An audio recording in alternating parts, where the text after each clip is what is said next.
En aquel tiempo dijo Jesús a sus discípulos: ¿Qué os parece? Suponed que un hombre tiene 100 ovejas.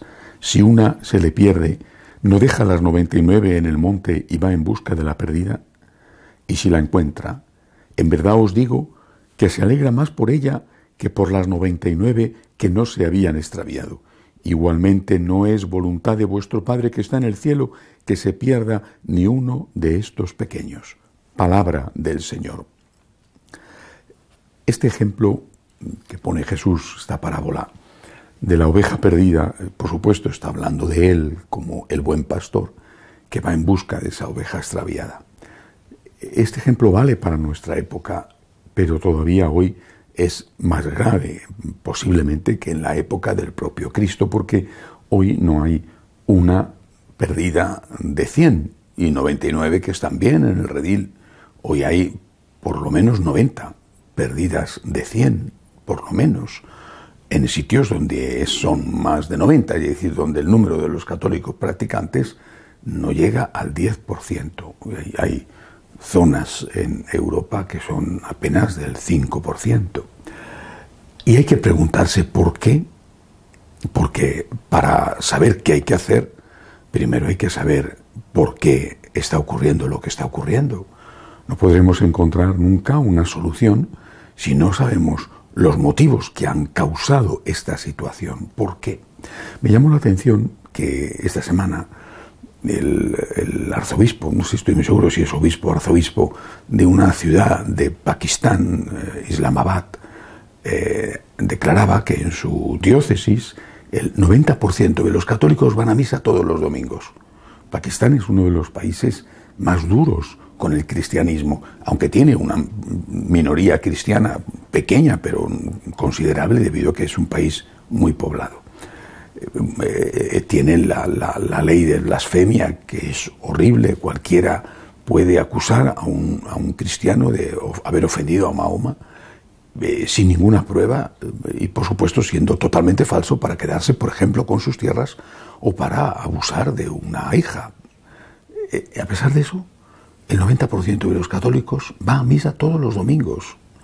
Es una cosa muy impresionante que en esa situación de persecución eso suceda.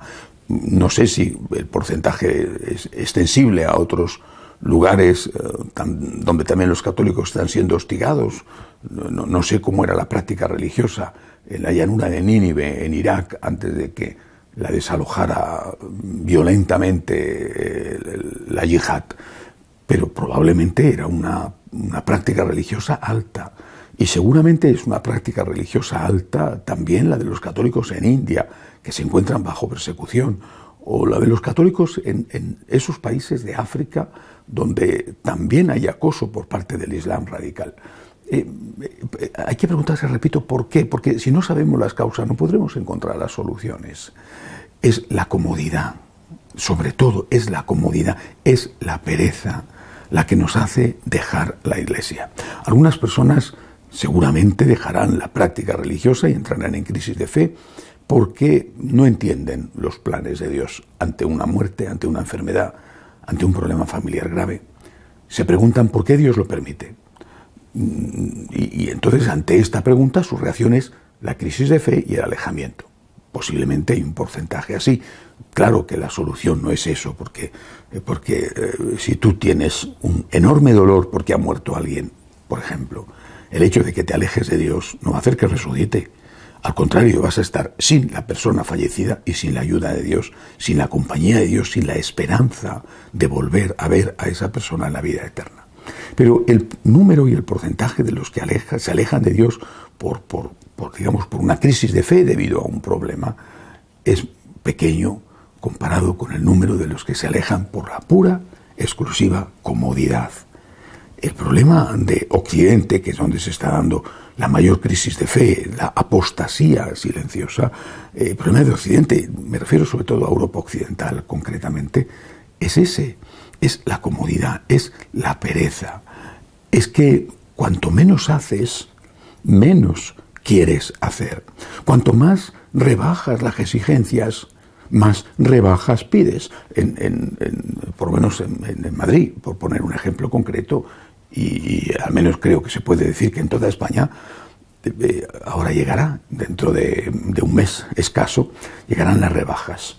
Y es significativo el hecho de que la gente no vaya a las rebajas de enero, sino que esperan a las segundas rebajas, que son a finales de enero, o a las terceras rebajas, que son a finales de febrero. Es decir, cuando entras en el proceso de rebajas, estás esperando a que sigan rebajando el producto. Ese producto se devalúa. Lo compras porque es muy barato, te interesa, depende, en fin, de la calidad del producto, de la marca, de muchas cosas. Pero el producto se ha devaluado. Es decir, la práctica, la vía de querer solucionar el problema de la crisis de práctica religiosa, de las 90 o 95 ovejas que ya no están en el redil, querer solucionar ese problema por la vía de las rebajas no funciona. La realidad es que cuanto más rebajas, menos gente hay. No se trata, por supuesto, de poner pegas, de poner dificultades ficticias, añadidas. Se trata de pedir aquello que Dios pide y, sobre todo, de ofrecer aquello que Dios ofrece. ¿Qué es lo que Dios ofrece? Su divina misericordia. Pero no podemos aceptar la divina misericordia si no tenemos conciencia de culpa. Y no podemos tener conciencia de culpa si no nos enseñan a distinguir el bien del mal. Y desde luego, cuando nos dicen que todo vale y que todo es bueno y que todo da lo mismo, pues a partir de ese momento la situación se vuelve imposible para el retorno a Dios, para la conversión. Recibía esta semana un correo de una persona que me escribe desde un país latinoamericano, prefiero no decir el nombre. En fin, es un país muy querido y que a mí me duele mucho que sea precisamente en ese país donde está ocurriendo esto. Él está divorciado, vuelto a casar, y me decía que los sacerdotes le dicen que puede comulgar sin ningún problema y que él no tiene pan de conciencia para hacerlo. Nos encontramos hoy con que hay laicos que tienen más formación, más respeto a Jesús y Eucaristía que los propios sacerdotes, que seguramente estarán haciéndolo de buena fe. No entro a juzgar su conciencia porque no la conozco y no debo hacerlo, pero sí sus obras. O sea, el propio laico que desea comulgar, que va a misa, se encuentra con que sus sacerdotes le dicen que comulgue y su conciencia, que está mejor formada que la de los sacerdotes, le dicen no puedo hacerlo. O sea, repito, la vía de las rebajas no es la vía para que la oveja perdida vuelva al redil. Es la vía del amor. El buen pastor va en busca de la oveja y se la carga en los hombros a esa oveja perdida. A ver cómo hacemos para cargarnos a las 90 o 95 perdidas, pero se la carga en los hombros no para llevarla al redil, no para dejarla perdida. Es decir, no es que el pastor va en busca de la oveja perdida y le dice sigue ahí, va en busca de la oveja perdida, se la carga en los hombros, es decir, la trata con amor, con misericordia.